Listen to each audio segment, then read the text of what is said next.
نگاہ محمد مصطفیٰ میں تھا، اس لیے حضور کہتے تھے لوگ کو ذکرکم اللہ فی اہل بیتی۔ پھر حضور نے اسی غدیر میں جن کی میں بات سنا رہا ہوں پھر علی علیہ السلام کو بلایا۔ یہ کی حدیث ہے کہ لوگوں میں وہ چیزیں چھوڑ کے جا رہا ہوں، یہ بھی اسی واقعہ میں ہے، ایک ہی حدیث کے اندر لوگ جز بیان کرتے، میں نے چاہا آج کو کل سنا دوں۔ آقا علیہ السلام نے اس لمحے پھر علی علیہ السلام کو بلایا تھا اور سٹیج پر چڑھا کے فرمایا تھا لوگوں من کنت مولا فہذا علی المولا، جس کا میں محمد مولا ہوں اس کا یہ علی مولا۔ اور اس ٹائم میں نے کہا سارا قرآن نازل ہو چکا تھا سوائے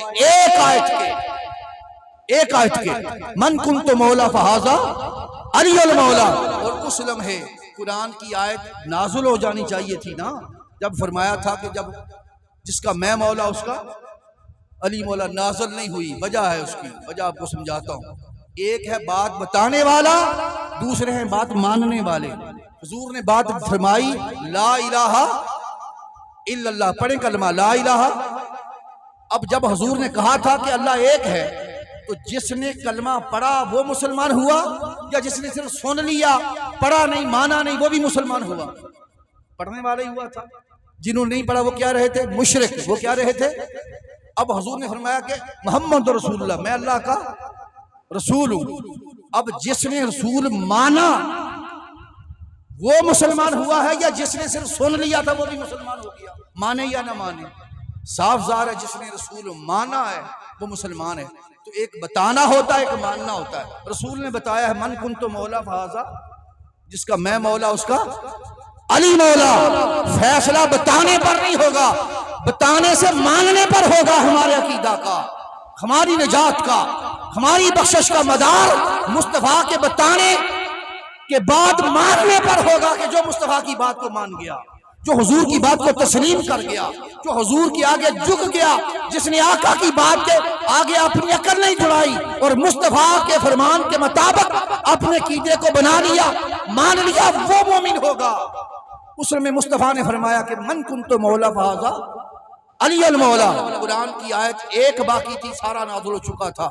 نازل اس وقت ہوئی جب حضرت عمر فاروق اعظم اٹھے، ابو بکر صدیق اٹھے، انہوں نے کہا بہ بہ لاکا یا علی، علی مبارک ہو مبارک ہو، صبح بھی آپ کی ولایت پر، شام بھی آپ کی مولائیت پر، آج سے آپ ہر مرد مومن کے مولا ہیں، ہر عورت مومنہ کے مولا ہیں، ابو بکر کے بھی مولا ہیں اور عمر کے بھی مولا ہیں۔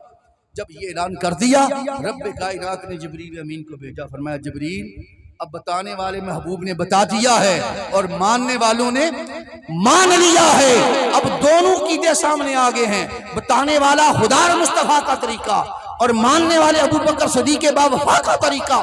اس میں آیت اتری الیوم اکملت لکم دینکم، آج دین مکمل ہو گیا۔ لوگوں جو اس عقیدہ سے مانے گا وہ ابو بکر صدیق کے عقیدہ پر ہوگا۔ میں ایک مولوی صاحب کا خطاب سن رہا تھا، نام نہیں لیتا، میں نے خود کانوں سے سنا، خود کانوں سے، کسی کی سنی سنائی بات نہیں کرتا۔ وہ معاذ اللہ کہہ رہے تھے جو علی کی مبارکبادی دیتا اعلان غدیر کے دن، ان کو کہہ رہے تھے وہ جہنمی ہیں۔ اب میں ایک روک کے سوال کرنا چاہتا ہوں، مبارکبادی سب سے پہلے سنگیال والوں نے دی ہے، سہیل قادری نے دی ہے، شاہ صاحب نے دی ہے، کسی سنی نے بریلوی نے دی ہے، کسی دیوبند نے دی ہے، کسی اہل حدیث نے دی ہے، کسی شیعہ نے دی ہے۔ سب سے پہلے مبارک دینے والے عمر فاروق اعظم ابو بکر صدیق۔ تو مولوی صاحب کس عقیدے پر لوگوں کو لانا چاہتے ہیں؟ مبارک علی کی ولایت پر، مولائیت پر مبارکبادیاں دینا اور ان کو قبول کرنا، یہ طریقہ صحابہ رسول ہے۔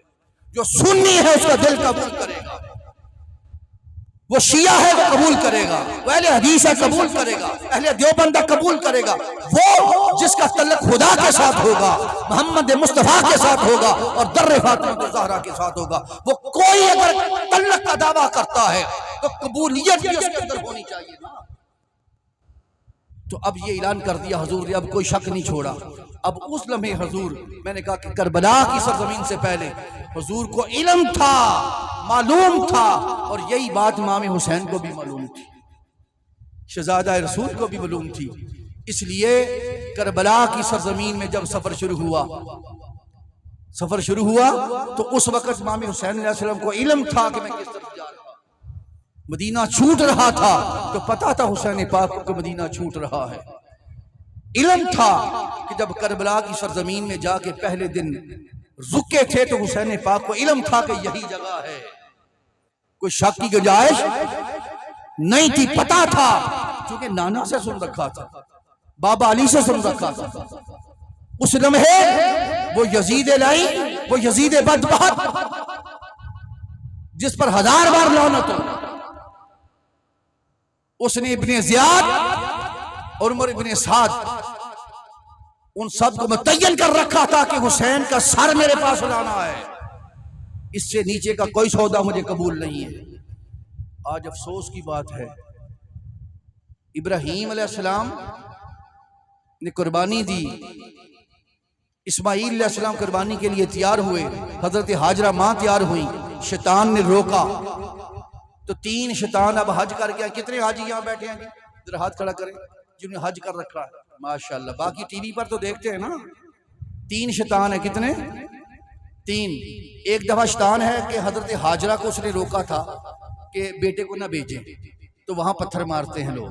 دوسری جگہ حضرت اسماعیل کو روکا تھا کہ آپ کو ذبح کرنے باپ جا رہا ہے, وہاں شیطان کا بنایا ہوا پتھر کا لوگ اس کو مارتے ہیں. اور تیسری جگہ ابراہیم علیہ السلام کو کہا تھا کہ بیٹے کو کون ذبح کرتا ہے, تو 3 شیطان ہیں. تینوں شیطانوں کو کیا مارتے ہیں؟ شیطان نے کیا کیا تھا؟ کیا ابراہیم علیہ السلام کو مار دیا تھا, حضرت ہاجرہ کو معاذ اللہ قیدی بنا دیا تھا, کو ظلم کیا تھا. اسماعیل علیہ السلام صرف زبان اس نے وسوسہ ہی ڈالا تھا نا, خیال ہی ڈالا تھا, یہ بات ہی کی تھی نا کہ یہ کام نہ کرو. اب آؤ یزید کی طرف سے. اس لعین اور بدبخت نے اس مصطفیٰ کے شہزادے اور شہزادیوں کو قیدی بنایا تھا. داتا علی حجویری سے پوچھو, کشف المحجوب انہوں نے لکھا باقاعدہ, باقی سب نے لکھا ہے, مابن ابن ساکر البدایہ اور نہایہ سب میں قیدی بنایا گیا. اور امام حسین علیہ السلام کے شہزادے علی اکبر کے سینے میں برچیاں لگائی گئی. اون و محمد کو قتل کر دیا, شہید کر دیا گیا. سیدہ زینب کی نسل ختم ہو گئی, دونوں شہزادے ذبح ہو گئے. جناب امام حسن کا شہزادہ قاسم 13 سال کی عمر میں اتنے ٹکڑے کاٹے گئے کہ گٹھڑی میں باندھ کے امام حسین علیہ السلام لے کر آئے. جناب 32 سال کا غازی عباس, ان کے بازو قلم کر دیے گئے. 8 لاشیں علی علیہ السلام کے بیٹوں کی کربلا میں پڑی ہیں, جن میں ابو بکر بھی ہیں, عمر بھی ہیں, عثمان بھی ہیں, حسن اپنا حضرت عبداللہ بھی ہیں, جعفر بھی ہیں, سارے بیٹے. ان کی لاشیں 8 لاشیں امام حسین علیہ السلام کے بھائیوں کی کربلا محلہ میں پڑی ہیں. بیٹوں کی لاشیں پڑی ہیں, خاندان کی لاشیں پڑی ہیں. اور پھر یہ سارا ظلم کرنے والا یزید اور سر کاٹ کے نیزے پر چڑھانے والا, اس کو لعنت کرنے سے بھی پرابلم ہوتی ہے. کسی کو ادھر شیطان کو پتھر مارتے ہو تو حج کرنے کیا جاتے ہیں, کیوں شیطان کو پتھر مارتے؟ اس نے تو کہا ہی پر کچھ نہیں. اگر اس نے ابراہیم کے بیٹے کو منع کیا ہے کہ ادھر تے رسول کے بیٹے کو ذبح کر دیا گیا ہے, ادھر محمد مصطفیٰ کے بیٹے کو ذبح کر دیا گیا ہے, ادھر زبان سے لعنت کا لفظ نہیں نکلتا. امام اعظم نے لعنت فرمائی, امام حنبل نے لعنت کی. وہ جھوٹ بولتا ہے وہ شخص, اس کے علم میں لا علمی ہے یا جھوٹا ہے وہ شخص, یا کم علم ہے جس کو یہ پتا نہیں. خدا کی عزت کی قسم, تمام اہل سنت کے نزدیک امام اعظم ہوں, امام حنبل ہوں, امام شافعی ہوں, امام مالک ہوں, جو فقہ کے امام ہیں, چاروں نے لعنت کی ہے اس پر. 3 نے کہا کہ شاراتن کرو یا صراحتن کرو, دونوں قول ہیں. اور امام شافعی نے فرمایا کہ صراحتن کرو, لیکن سکوت کا حکم, چپ کا حکم کسی ایک کا نہیں. شیطان پر لعنت کریں, سجدہ نہیں کیا تو لعنت کریں, پتھر اس نے کہا کہ ذبح نہیں کرنے دینا تو لعنت کریں, اور جس نے ذبح کر دیا اور ٹکڑے کر دیے اور رسول کی بیٹی کو قیدی بنا لیا گیا, اس کو مسلمان تصور کریں اور اس پر لعنت کرنا, اس سے جان چھڑا, جس کا مطلب ہے کہ نہ خدا کے ساتھ تعلق ہے, نہ محمد مصطفیٰ کے ساتھ تعلق ہے, اور نہ در فاطمہ تو زہرا کے ساتھ تعلق ہے. یہ عقیدہ خدا کی عزت کی قسم یہ کسی مسلک کا عقیدہ نہیں ہے, یہ تمام امت وحدہ کا عقیدہ ہے, جو اصل عقیدہ آپ کو سمجھانے لگا. اس لیے لوگوں یذکرکم اللہ فی اہل بیتی، لوگوں اگر حق پر رہنا ہے، ہدایت کے راستے پر رہنا ہے تو ان کا دامن تھام کے رکھنا، ان سے کمی کمزوری نہ ہو جائے، ان کی طرف سے کوئی کمزوری، ان کے تعلق کے ساتھ کوئی کمزوری، کوئی سمجھے گا کہ نمازیں پڑھ لیں گے، روزے رکھ لیں گے تو بات بن جائے گی، یہ بھی سمجھا کے آگے گزرنا چاہتا ہوں نہ، وہ بندہ آپ کو مغالطہ میں رکھنے والا ہے، کوئی نماز کام نہیں آئے گی، کوئی روزہ کام نہیں آئے گا۔ آپ کہیں گے سہیل قاضی صاحب جوش خطابت میں نہ اللہ کے فضل و کرم سے جوش خطابت میں بات نہیں کرتے، یہ بات مصطفیٰ نے خود فرمائی، حضور نے فرمایا جو میری اہل بیت کے ساتھ گھٹن رکھے گا۔ آپ یہاں نماز پڑھیں سنگیال میں، ایک نماز تو کتنی نمازوں کا ثواب ہے، ایک روزہ رکھے تو ایک روزے کا، ایک نماز پڑھیں تو ایک نماز کا، دنیا میں پڑھیں اگر کوئی حرم پاک میں کعبۃ اللہ میں نماز پڑھے تو ایک نماز پڑھیں تو کتنے کا ثواب ہے جی؟ 1,00,000 کا، پیچھے تک بولیں کتنے؟ ایک روزہ رکھیں تو کتنا ثواب ہے؟ 1,00,000 روزے کا۔ ایک قرآن پڑھیں تو کتنے کا ثواب ہے؟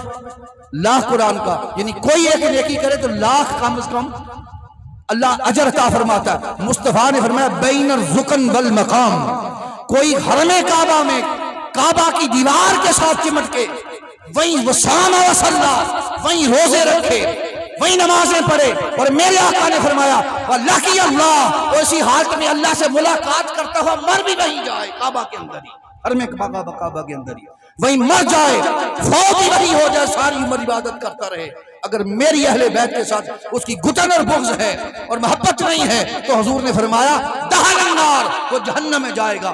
صحابہ اٹھ کھڑے ہوئے، عرض کی آقا اگر کوئی کلمہ بھی پڑھتا، نماز بھی پڑھتا، روزہ بھی رکھتا، تو چونکہ حضور نے فرمایا تھا کلمہ پڑھنے والے کے لیے جنت ہے، یہ فرمان حضور کے موجود تھے نا، تو بنتا تھا حضور جو اپنے ذات میں مسلمان ہے، نمازیں بھی پڑھے، صرف بوجھ کی بنیاد پر دخل النار۔ حضور نے فرمایا سنو، حضور نے اس کا جواب دے دیا، فرمایا کہ ہاں وہ نماز پڑھے، وہ روزہ رکھے، وہ اپنے ذات میں مسلمان ہی اپنے آپ کو تصور کیوں نہیں کرتا، اگر میری اہل بیت کے ساتھ گھٹن اور بغض رکھتا ہے تو آقا نے فرمایا اس کا حشر امت محمدی میں ہوگا ہی نہیں، میرے امتیوں میں، وہ یہودیوں کے ساتھ اٹھایا جائے گا۔ پڑھ لو نمازیں، رکھ لو روزے، اور پڑھ لو قرآن، اور کعبہ کے اندر بیٹھے رہو، وہیں مر جاؤ۔ تو مصطفیٰ کا فرمان یہ ہے کہ جو میری اس اہل بیت سے گھٹن میں رہا اس کے لیے کوئی شے قبول نہیں ہے۔ یہ مسئلہ میں نے پہلے کہہ دیا کہ شیعہ سنی کا مسئلہ نہیں ہے، یہ مسئلہ ایمان کا سودا ہے، یہ ایمان کا تعلق ہے، اس لیے اہل بیت کے ساتھ محبت سودا ایمان ہے، اس میں کمی نہ آنے پائے۔ شیطان گمراہ کرنے کے لیے یضلوا بہ کثیرا، قرآن پڑھ پڑھ کے گمراہ کرنے کے لیے پیچھے ہٹائے گا۔ مصطفیٰ نے فرمایا جو قرآن اہل بیت میں ساتھ کھڑا نہ آئے وہ سمجھ لو کہ وہ قرآن کی تبیین کرنے والا غلط ہوگا، اس لیے فرمایا ان کے ساتھ جڑا ہوگا اہل بیت طہار کے ساتھ۔ اب میں عرض کر رہا تھا یہی وجہ تھی کہ حضور روتے تھے اس اہل بیت کی محبت میں، ذکر اہل بیت میں، اور آقا علیہ الصلوۃ والسلام، اور ذکر اہل بیت سے مراد آقا علیہ الصلوۃ والسلام حسین پاک کے غم میں روتے تھے اور بتاتے تھے امت کو۔ اب قریب آتا ہوں میں، آپ کو تھوڑا غم حسین 60 سال پہلے حضور روتے ہیں، 50 سال پہلے جب حسین پاک شہید نہیں ہوئے، گود میں کھیلتے ہیں اور حضور روتے ہیں، تو اس کا مطلب ہے کہ شہید نہ ہوں تو تب بھی حضور روتے ہیں، اور جس دن شہید ہو گئے ہیں تو ان کے بعد رونے کا عالم کیا ہوگا۔ حضرت عبداللہ ابن عباس فرماتے ہیں، حضرت ام سلمہ فرماتی ہیں کہ وہی دن تھا کہ ہم نے خواب میں دیکھا کہ رسول پاک کی داڑھی مبارک میں گرد و مٹی پاک تھی، سر انور پر تھی، یعنی امامہ شریف اترا ہوا تھا، سر انور نظر آ رہا تھا نا، جس میں پاک پہ خون لگا ہوا تھا، اور حضور کی یہ حالت دیکھی تو گھبرا گئے ہم نے حضور سے پوچھا یا رسول اللہ یہ حالت آپ کی کیسی ہے؟ آپ نے فرمایا کربلا سے آ رہا ہوں، آج میرے حسین کو شہید کر دیا گیا اور ان شہیدوں کا خون میں جمع کرتا رہا۔ اس کا مطلب ہے کہ جب رسول پاک کربلا میں تھے تو کون سا ایسا نبی ہوگا حضرت آدم سے لے کر عیسیٰ تک جو اپنی قبر میں انور میں، عیسیٰ علیہ السلام آسمانوں سے اتر آئے ہوں گے، باقی قبر انور سے اتر آئے ہوں گے۔ حبیب کبریا محمد مصطفیٰ کا یہ حال ہے، اور بطول زہرا فاطمہ زہرا سلام اللہ علیہا اس نے روزہ چھوڑ دیا۔ آقا علیہ الصلوۃ والسلام نے فرمایا کہ ام سلمہ انہوں نے میرے حسین کو شہید کر دیا گیا ہے۔ ام سلمہ اٹھی اور اٹھ کے وہ مٹی دیکھی تو خون بن چکی تھی۔ ام سلمہ حدیث پاک میں آتا ہے غش کھا کے گر پڑی، غش کھا کے گر پڑی، روتی تھی ام سلمہ۔ غش کھا کے گرتے ہیں لوگ غم حسین میں۔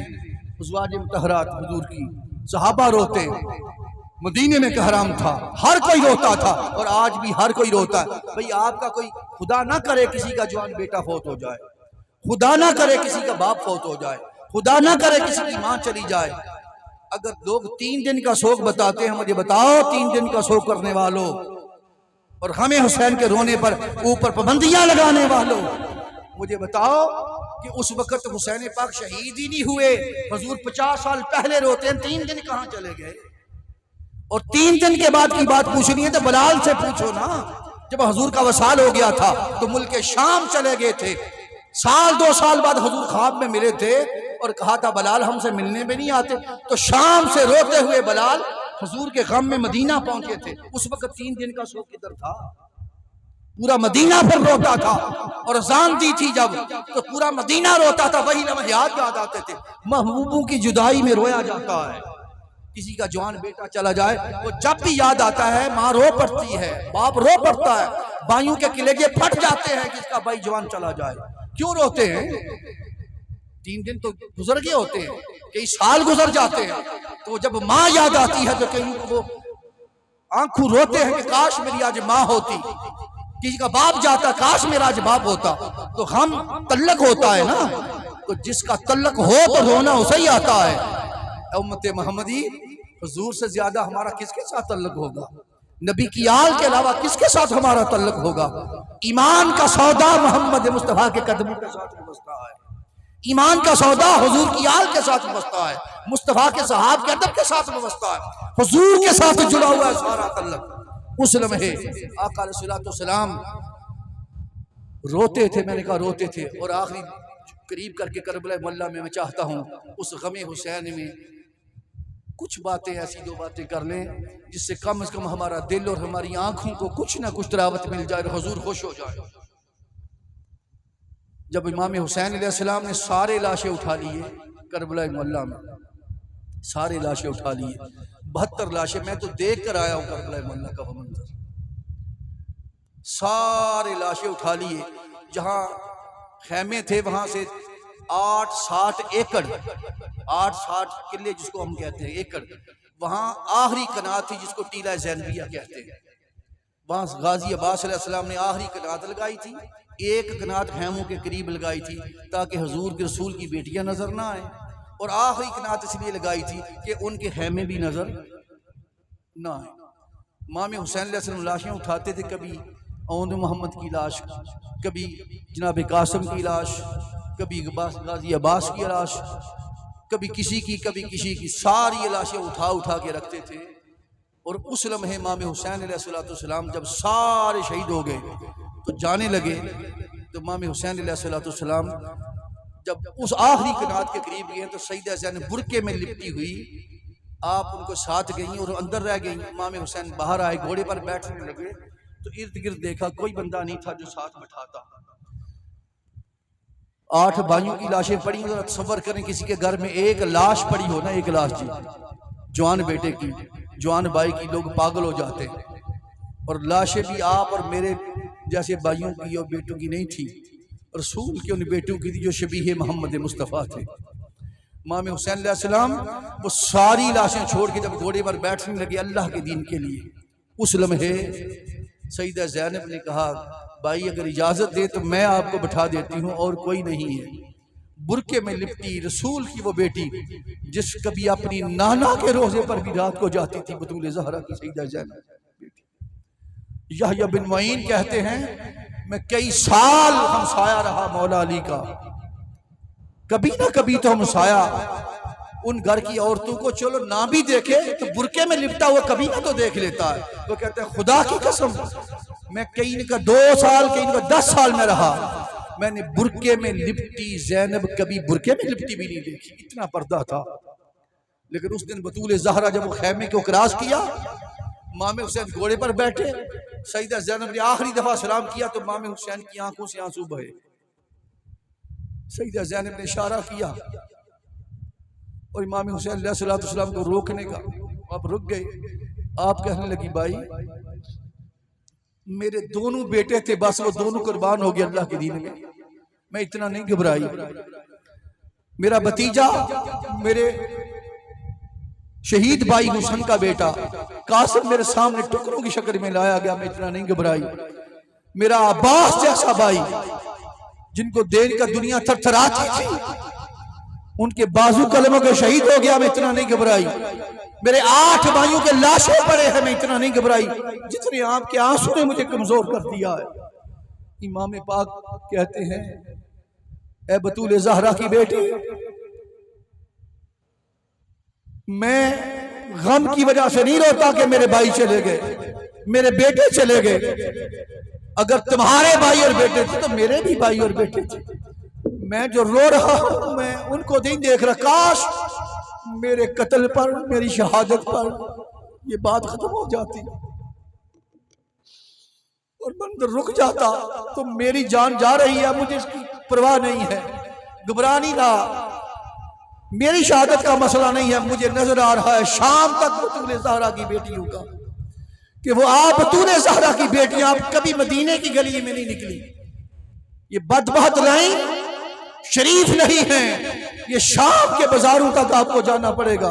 میں تو آپ کا خیال کر کے کہ کون پھر علی علیہ السلام اور بطول زہرا کی بیٹیوں کو پردے کی حفاظت کرے گا، اس لمحے بطول زہرا نے کہا بھائی اگر آپ بطول زہرا کے بیٹے ہیں تو زینب بھی علی کی بیٹی ہے۔ میں آپ کو یقین دلاتی ہوں میں کبھی گھر سے باہر تو نہیں نکلی، لیکن میں علی کی بیٹی ہوں۔ علی کی بیٹی بن کر نظر آئے گا کہ جو شام کے بازاروں میں جہاں سفر ہوگا اور کوئی ساتھ دے نہ دے، زینب ان رسول کی بیٹیوں کے ساتھ سب سے آگے سفر کرے گا۔ وہ لمحات تھے بطول زہرا کی بیٹیوں کا سفر، اصل میں وہ سفر تھا لوگوں کہ جس کے لیے ہم روتے ہیں، جن کے لیے دل روتا ہے، جن کی وجہ سے اس بطول زہرا کی بیٹیوں کے لیے کہ جب معاشر کا دن ہوگا آواز آئے گی نکسو رؤسکم یغضوا ابصارکم، اہل معاشر نبی ہو یا ولی اپنے سروں کو جھکا لو۔ محمد مصطفیٰ کی بیٹی فاطمہ کا گزر ہونے والا ہے اور روایت میں ہے کہ فاطمہ الزہرا کے ہاتھ میں وہ امام حسین علیہ السلام کا خون آلود کرتا ہوگا اور اللہ کی بارگاہ میں کیس لڑنے کے لیے اللہ کی بارگاہ میں پیش ہوگی۔ امام حسین علیہ السلام کا وہ کرتا لے کر سیدہ فاطمہ الزہرا اس بطول زہرا کی بیٹی کو شام کے بازاروں میں پھرایا جائے اور قیدی بنا لیا جائے اور رسول کے بیٹوں کو ذبح کر لیا جائے۔ کیوں؟ صرف دین محمد مصطفیٰ کی بقا کے لیے وہ لڑ گئے۔ حضور کا دین زندہ رہے، دین باقی رہے، کوئی گمراہ کرنے والا اور راہ حق سے راہ ہدایت سے ہٹانے والا ہٹا نہ سکے۔ اس لیے مصطفیٰ نے کہا تھا کہ لوگوں قرآن اہل بیت کے ساتھ ہے اور میری اہل بیت قرآن کے ساتھ ہے۔ یہی وجہ تھی کہ جب نیزے پر سر چڑھا تھا تو اس وقت سر کٹا ہوا تھا لیکن قرآن پڑھتا تھا حسین پاک کا سر، تو اس بات کی گواہی دیتا تھا جو میرے نانا جان نے اعلان کیا تھا کہ قرآن اہل بیت کے ساتھ ہے اور اہل بیت قرآن کے ساتھ ہیں۔ آج دیکھ لو میرے سر کو کہ اس سے بھی قرآن کی تلاوت ہو رہی ہے۔ معنی یہ تھا کہ شہادت بھی ہو جائے تو قرآن ان سے جدا نہیں ہوتا، اس لیے ان کے دامن سے وابستہ ہو جاؤ، ان کے دامن کے ساتھ پختہ ہو جاؤ۔ ارے خور بنے خور، حضرت خور تھے یزیدی فوج میں تھے، یزیدی فوج میں، اور پہلے دن کربلا میں امام حسین کا قافلہ روکنے والا یہی خور تھے، کمانڈر تھا فوج کا کمانڈر تھا، یزید کی فوج کا کمانڈر حضرت خور۔ جب روکا تھا آپ کا قافلہ، آخری جملے کہنا رہا ہوں اس کو سینے میں بٹھا لیں، حضرت خور نے روکا، جناب عباس کی آنکھیں سرخ آلود ہو گئی، تلوار باہر نکال لی، کہا امام حسین علیہ السلام مولا کو آپ کے گھوڑے کی رکاب کو تھامے اور عباس رکا رہے۔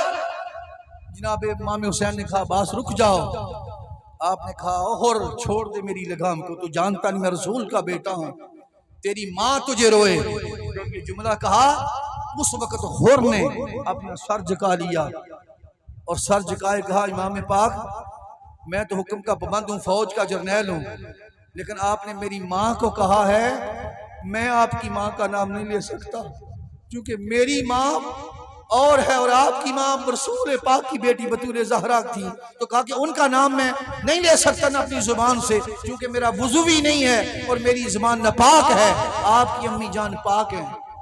اس لمحے امام حسین علیہ السلام نے فرمایا تھا سیدہ زینب سے، زینب یہ بندہ جنت میں جائے گا، اور پھر 9 دن وہ ہر رات جاگتا رہا۔ 10ویں رات جب آئی تھی تو صبح فجر کے وقت سب سے پہلا بندہ یزید کی فوج کو چھوڑ کے آنے والا یہی ہر تھا اور ان کا بیٹا تھا۔ امام پاک کے قدموں میں گرے تھے اور قدموں میں گر کے کہتے تھے مولا پتہ نہیں ہمارا گناہ معاف ہوگا یا نہیں ہوگا، ہم سے غلطی ہو گئی، خطا ہو گئی، معاف کر دے۔ اس لئے امام حسین نے ایک جملہ فرمایا تھا، کہا تھا ہر میں نے تمہیں اسی دن معاف کر دیا تھا جس دن تم نے میری ماں فاطمہ تو زہرا کا حیا کیا تھا۔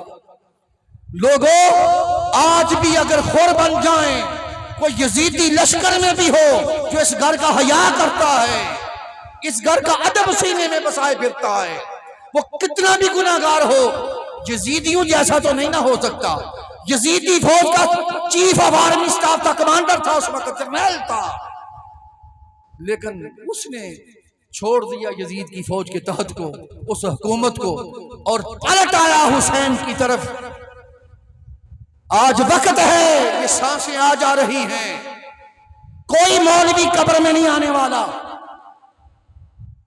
کسی مسلک کا کوئی ملا نہیں آئے گا قبر میں، حسین کے نانا محمد مصطفیٰ آئیں گے، لوگوں محمد مصطفیٰ تشریف لائیں گے۔ رب کعبہ کی عزت کی قسم فاطمہ الزہرا کے پاپا آئیں گے، رسول پاک آئیں گے قبر میں۔ اس دن بتائیں کیا جواب ہوگا اگر اس اہل بیت کے ساتھ تعلق مضبوط نہ ہوا؟ اگر یہاں گھٹن رہی تو کوئی ملا بچائے گا؟ کوئی نہیں بچا سکتا۔ اس دن بچانے والے حشر ہو یا قبر ہو محمد مصطفیٰ ہوں گے، آقا ہوں گے۔ ہر رشتہ ٹوٹتا ہے ٹوٹ جائے، ہر رشتہ چھوٹتا ہے چھوٹ جائے، رشتہ محمد والا ٹوٹنے نہ پائے، رشتہ حضور کی غلامی والا ٹوٹنے نہ پائے۔ جس کو دیکھو کہ حسین سے پیار کرتا ہے، مصطفیٰ نے فرمایا تھا مولا چون کہ حسین کو میں حسین سے بڑی محبت کرتا ہوں، تو بھی اس سے محبت کر، اور جو میرے حسین سے محبت کرے اے اللہ تو اس سے محبت کر جو حسین کو محبوب بناتا ہے۔ مصطفیٰ بھی اس سے محبت کرتے ہیں، خدا بھی محبت کرتا ہے۔ اپنی زندگیوں میں اس گھر کے ساتھ بستہ ہو جاؤ، جڑ جاؤ، ان کی محبت کی میں بساؤ۔ یہی طریقہ صحابہ رسول تھا۔ اسی لیے ابوبکر صدیق چہرہ علی کو دیکھتے تھے اور کہتے تھے کس لیے دیکھتا ہوں؟ سمیت رسول اللہ النظر وجہ علی عبادت، کہ علی کے مکھڑے کو دیکھنا عبادت ہے، علی کے مکھڑے کو دیکھنا عبادت ہے، علی کے مکھڑے کو دیکھنا عبادت ہے۔